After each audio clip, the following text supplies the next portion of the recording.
More than 250,000 of all Wisconsin households experience food insecurity. In Dane County, the rate of food insecurity exceeds 1 in 3 for some of the most vulnerable groups. Food security is access to sufficient food for a healthy and active life for all household members at all times.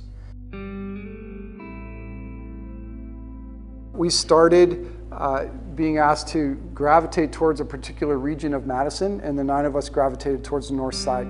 Then we were asked to gravitate towards a particular issue, and we started to focus on the idea of food security or food insecurity, a topic that maybe not all of us had even heard that term before.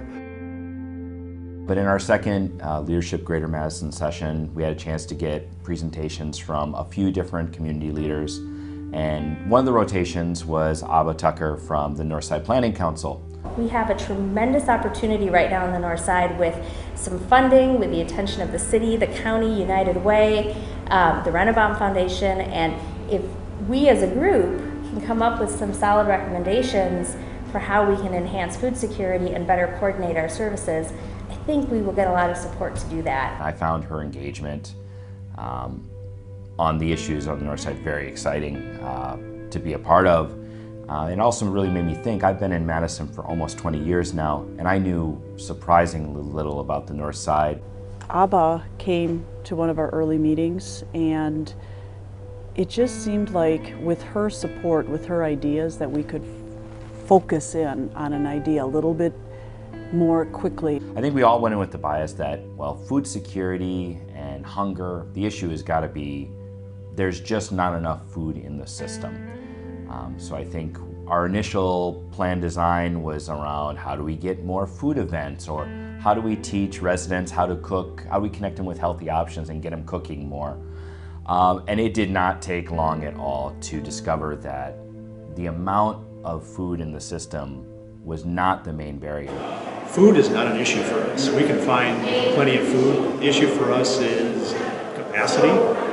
So it's going to be trucking, storage, staffing, and then of course when you're dealing with bulk prepared food, you have to have packaging. So we need packaging to put it in. When most people think about the food issue, they think that there's not enough food, and their first answer is a food drive. Collect the food and give them the food because that's going to help solve the problem. And that's a part of the problem. But the logistics and awareness are a bigger and more difficult barrier. After we'd gotten the initial round of information gathering, we kind of came back together again and did another round of brainstorming because we'd kind of moved off the food supply part of the problem and more into accessibility and awareness. Once we realized all of the resources, and that took some time because it seemed like every time that we met with one group, they would refer us to another group, and then they would refer us to another one. And one of the things that I came away with is there are a lot of resources. They're very professional, very committed to the north side, but that's how we kind of got on back to Abba's idea with the collaboration. We conducted a pilot because we just weren't sure whether this idea would get off the ground. Let's see what the actual conversation among a sampling of the stakeholders might be like. And that's what we had planned for our half-day session that we were responsible for doing. We had 5 or 6 different people from the north side come and meet with our entire project team, our entire class, and talk about the different challenges or different issues that you face around this idea of food security. The goal there was just kick the tires and get a sense for whether this could have some legs, whether it would make sense to collaborate in this way across the Northside community with all these different organizations. We had community residents represented by the Northside Navigators, some of the people working on the issue from a pantry side, and it was a great conversation. I think my classmates would agree that we got a lot of very positive feedback from the individuals that run the program as well as our classmates. I was pretty excited about that because I felt that we had a really good conversation going.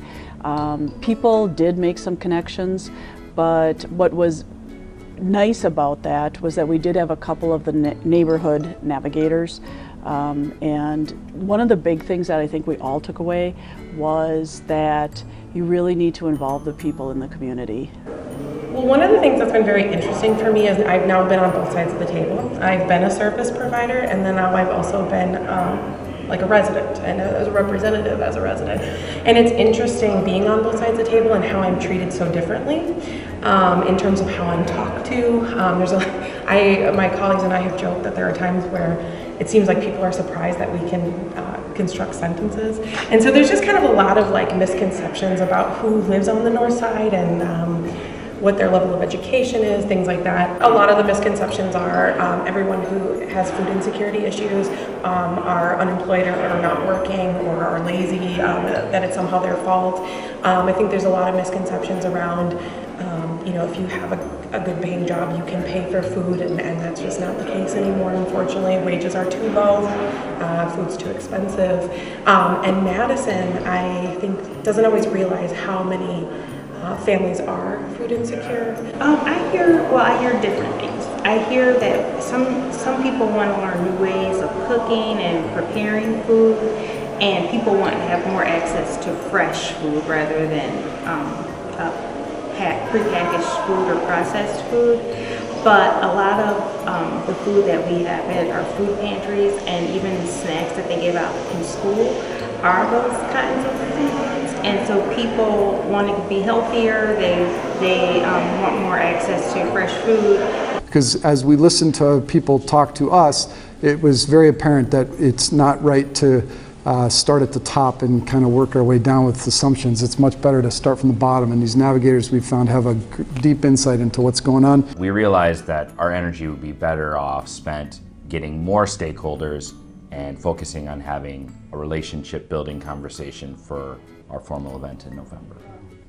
So this is our event, and this is the culmination of work that we're doing as part of the project that we're charged with doing. But we hope that this has legacy, that this could go on forever, well, on into the future. We were hoping that we could facilitate this meeting with all of these different resources, and that if we took good notes and we got them interested in this collaboration and excited to be working together in one room, that then we would help with the agenda for the next meeting. But we found that a lot of the participants, and it really came out in the larger event, they had never met the people in the room, and some people, I don't even know if they envisioned that this was a possible solution or an assist to what they're doing.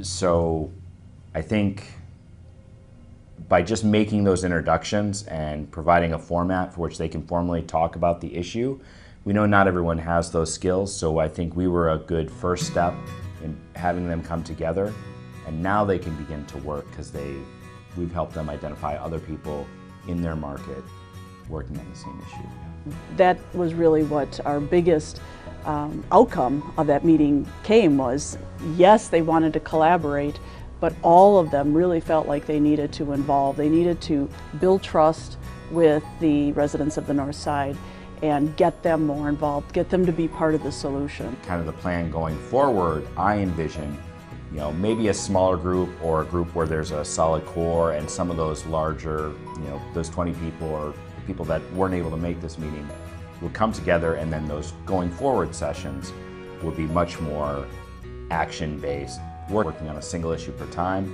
but definitely a more workshop-y format. I think that we really helped them flush through what are the top three, because everybody was bringing up transportation, but in the end, when you took the toll of how many thought that was the top one, it wasn't. It was the building trust and getting the neighborhood involved in the solution. I really do think it was a good project and it was worthwhile.